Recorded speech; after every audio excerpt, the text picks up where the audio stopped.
right, it's that time of the month again.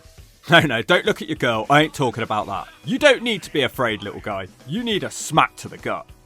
Actually, a really good idea. Try asking her. You'll probably get one just for suggesting it. No, Brick Brigade, it is apparently your favourite time of the month. I have no idea why these are some of my most popular videos. It's like none of you would actually watch this show, but you're happy for me to suffer through it. Who's ready to cower? It's NWA Powerr. Apparently we're being treated to a match from EC3 on this one. Lucky us. Our first show starts out with the most pointless person in wrestling, Damian Sandow. On our last video, he pulled out of a world title match despite it being hyped up for weeks. They're playing this sad and emotional music as he vows to do something tonight which has never been done in professional wrestling before. Maybe he's going to finally do something interesting, that would be a first. The TV title is on the line with Carson Drake defending his TV title against Tyler Franks. Literally have no recollection of this guy existing. The NWA do this weird gimmick thing where I think it's 7. If you hold the title and defend the TV title 7 times, you get to cash in for a world title shot, I believe. I may have that slightly wrong. Considering this match has a short time limit, it's very slow and boring. Why does everybody in this company have their own goofy shuffles? He does it twice too. Now that's a face that you want to smack. He gets a 2 on a fist drop and goes back to working a submission. Has anyone else noticed this is one of the few people who seems to consistently turn up in the NWA despite the terrible taping schedule? Franks hits a jawbreaker to get him off and puts on his own sleeper for a second before getting dragged away. Franks connects with a dropkick and a net breaker coming through the ropes, just a 2. Despite the time limit, they keep standing around doing nothing. Franks almost rolls him up from a slam and then Carson boots him into the turnbuckles. Carson Drake's finisher is apparently the stroke. Man, could this guy get any more dislikable? If I was wrestling, I would also use the stroke. But as a jab at Slapnuts, everybody would kick out at 1. Carson is interviewed by one of the BBWs. He asks him about his upcoming world title shot. The crowd chant, "We don't care." Drake simply laughs and says, "You can't beat me." Well, that barely even makes sense. What a shit comeback. Oh, now Kenzie Paige brags about being the president of the NWA territory system. She brags and she brags and she brags. How about learning to do more than one cutter a match? It ends with her saying, "Vote Kenzie Paige." Vote for what? I'm being serious. What is the vote for? She said she was already the president. Actually, I thought Billy Corgan was already the president. Whatever. Nothing about this girl makes any sense. Her spot in this company is real head scratcher. Now a man called Brian Idol asked for us to vote for him. He says, "You may know me." No, dude. Nobody knows you from anything. We go from that to a women's tag match. The Money Birds take on Pretty Empowered, Kenzie and Kylie Paige. Oh man, this is where the taping schedule is becoming an absolute nightmare. For the last few months, the storyline was that Kylie has messed up her shoulder and her sister has won the tag belts with another woman who substituted for her. Her shoulder injury is only mentioned briefly in passing despite her rehab being a storyline recently, and now she's just back like nothing happened. And no mention of Big Mama who was substituting for her. You know, the one who's the actual holder of the tag belts. And this was taped 3 months ago. That aside, can Kenzie finally hit more than one move? Well, not yet anyway. Kylie does a dramatic run into a drop toe hold and the whole building shakes. Something did anyway. Maybe the Hawks develop Parkinson's. The Money Birds do some double teaming. Kylie is hit with a suplex before Kenzie saves her from a scoop slam and they try to hit kicks. They do the do-si-do spot with the Money Birds hitting back suplexes.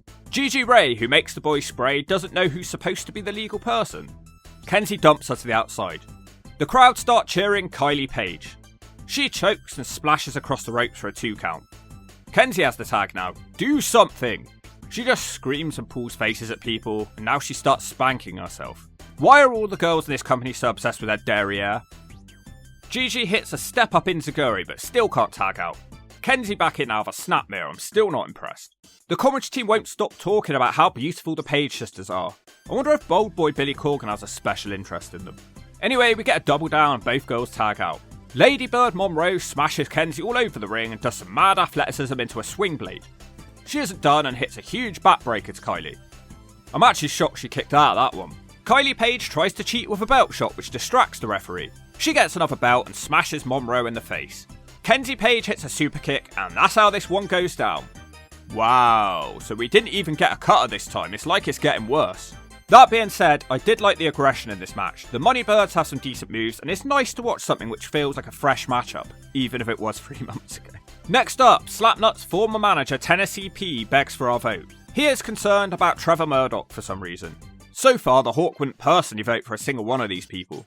Oh god, at the Paige house again, the failed wrestler dad of the Paige girls and the skinny dweeb who I wasn't sure who even was on the previous shows is here. They are scared about something. In walks Kenny O'Crapper. He doesn't like how the dweeb was treating his girlfriend Natalie Markova recently. He's gonna beat the little kid up in a match to show him who's boss. The kid instantly reaches for his phone. This guy makes Gen Z look like Arnold fucking Schwarzenegger. He's probably trying to make an AI review of NWA. Can you imagine when AI replaces the Hawk? Mike Knox and Trevor Murdoch are interrupted by a random man from Exodus Pro who wants us to vote for him. He's being backed by EC3. I hope this is going to be a public vote and it's something we can all rig together. The Shove It Squad is the most important vote when it comes to this. They shouldn't underestimate our power. Highlights from the World Title Tournament they've been running recently. The problem is that none of them are compelling options for Bram's belt. Kerry Morton is in the ring for BBW. Morton is a part of this tournament, but he upset his partners last time and cost one of them his match. He is facing a man simply known as Frank. I kind of want Frank to win just so everybody has a good laugh. The NWA World Heavyweight Champion, everybody, Frank. He starts out with power moves and nothing Morton does seems to hurt him. Morton hits a dropkick to the back to no effect. Frank starts beeling him around again. Morton eventually outsmarts him by grabbing an eyelash. Frank tries to slam him, which Morton turns into a DDT. The match is interrupted, so Trevor Murdoch can ask for our vote again whilst comedic slow-motion smiles are done by Mike Knox. Back at the ring and Frank picks up Morton and slowly spins around. It's the world's worst aeroplane spin. It doesn't affect Morton because he was born dizzy. Morton's crossbody is caught though, and Frank gives him a sack of shit. He follows that up with a choke slam. Frank then kisses Morton and hits a choke bomb for the 3. The man called Frank is the next NWA World Heavyweight Champion.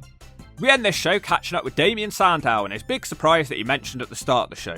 His long, boring ass promo is interrupted by a BBW who gives him some bad news. They speak in whispers, I have no idea what's going on. He's really not happy about whatever he just heard. Eventually, Carson Drake walks in cackling. Drake just laughs for ages whilst the slime ball pulls constipated faces behind him. What a horrible show. Don't you hate it when wrestling companies flat out lie to you and promise things and then don't go through with them? Outside of the women's match, that show was not good. Let's get on to our second episode of the day. We open up with Jay Bradley versus Wrecking Ball Legursky, 2 former partners. Bradley hasn't been on this show since January, by the way. So of course, NWA thinks this is a good time to do a former partners feud. Bradley beats up the Ball for ages. Wrecking Ball desperately tries to get the crowd going, but let's be honest, it fails, and Joe Bradley DDTs him. This one just goes on forever. The Wrecking Ball spanks himself and hits a running ass in the corner. He can't follow it up and Jay Bradley hits a back suplex, but the ref notices he has his feet on the ropes. Bradley misses a second rope elbow drop and the Wrecking Ball just charges at him for the 3. It didn't even look impactful. The crowd didn't react for sure. God, this stupid vote thing is still going on. None of it is funny except Kerry Morton, who looks like he's high. Actually, scratch that. Silage Mason is funny too.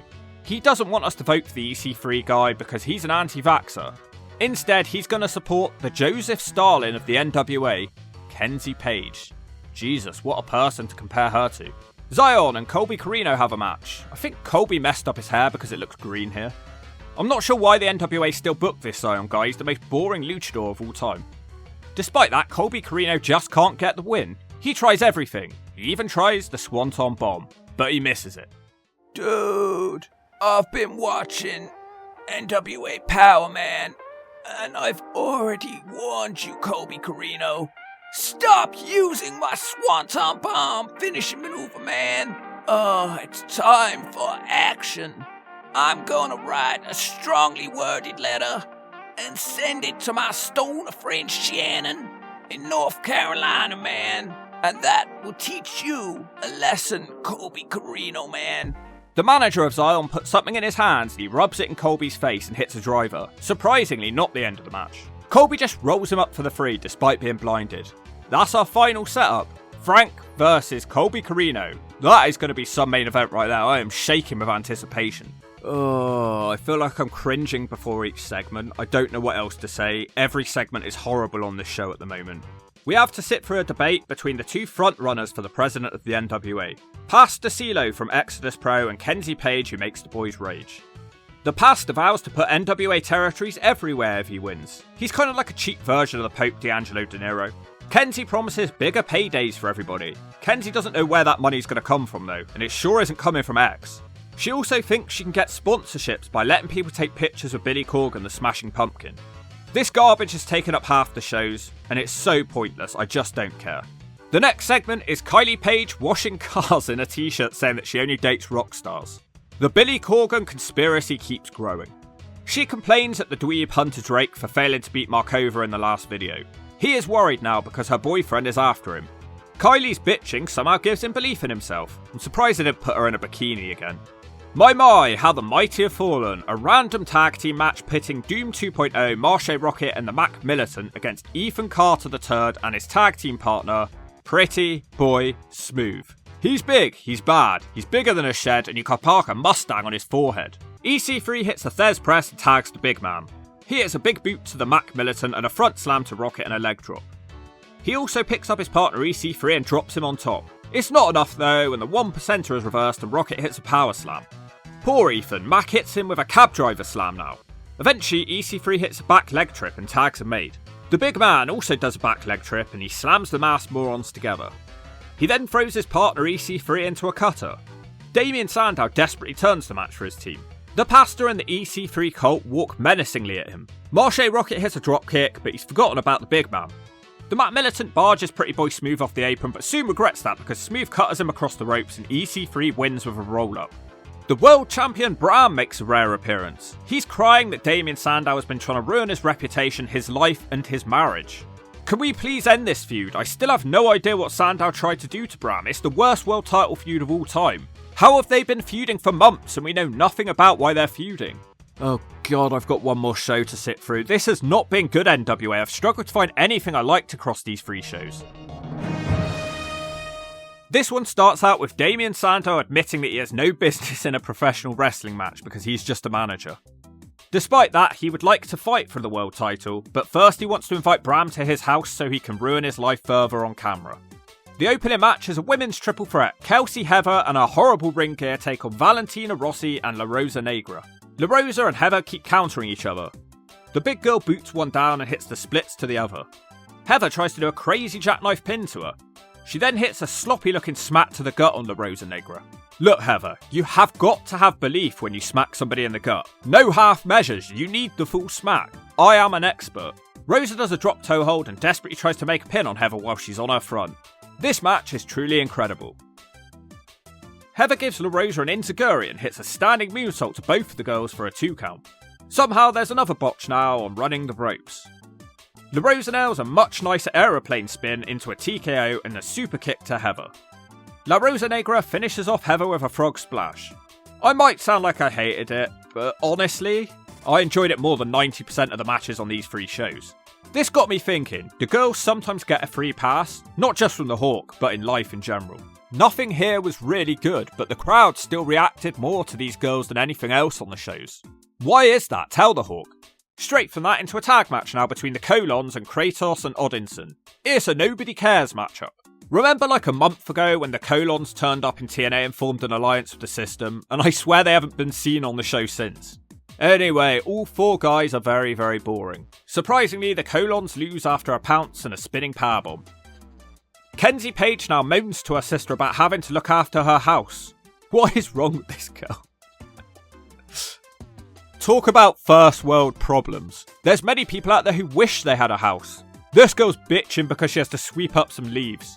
Yeah, that's what NWA make us watch. They make us watch her sweeping up leaves. She's also concerned about a wedding or something. They then display a poll chart to see who is winning the vote. I love how no one is an option and it's actually beating Brian Idol. He may as well give up, he's finished. Murdoch then pulls out of the running for some reason and Tennessee P tries to bribe the other 2 guys. Now 4 jobbers will have a tag match. They mostly suck, but Joe Ocasio is okay. There's a new BBW in this match too, and he might have some of the largest legs that I've ever seen on a wrestler.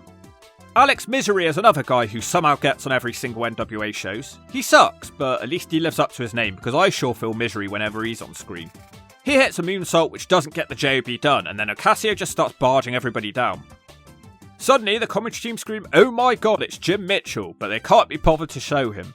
Another man called Lev climbs into the ring and hits a suplex, and the match is thrown out for DQ. We leave that match with the thought of Jim Mitchell forming a new group of all of these jobbers. I'd call them Mitchell's Miserable Men, or perhaps the Sniff Squad. The constant Kenzie Paige for President promos are making me feel sick. It's obviously going to be her due to how hard they're pushing her stuff. The main event is the conclusion to the most epic feud of all time, which has been built up for months. It's the absolute dweeb Hunter Drake who makes the girl shake, taking on Brian Idol. Honestly, the whole thing already feels like a waste of time because Hunter Drake has already lost to Brian's girlfriend. Speaking of which, would it be too much to ask for her to actually appear on the show with him? They're obviously running a tight budget in the NWA. Kenny O'Crapper teases a dive forever. No idea if he actually does it because they choose to go to an advert break. Brian does seem to have this match won multiple times but keeps breaking up his own pins. Drake gives him a hurricanrana and a crap front suplex. He also hits a running shooting star for a 2. He keeps going with a springboard missile dropkick.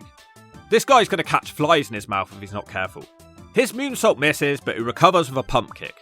He then botches a springboard code red and Idol crushes his meathead. Brian spends ages trying to put on a sharpshooter. He does eventually manage it and he wins by submission. They shake hands and everyone goes home happy, except for the Hawk. World Champion Bram gets his usual 30-second promo to end the show. He talks about how Damian Sandow has made people into stars. Shame he couldn't make himself into one. He agrees to go to dinner in Damian Sandow's house. The effort with this guy's title reign has been appalling. He's never on the show, and when he is, it's just the odd quick appearance to hype a feud with Damian Sandow that nobody even understands. 3 terrible NWA shows. If it wasn't for the production quality of these shows, they would be far worse than many standard indie shows. If Bold Boy Billy Corgan ever stopped shelling out the money, God help them.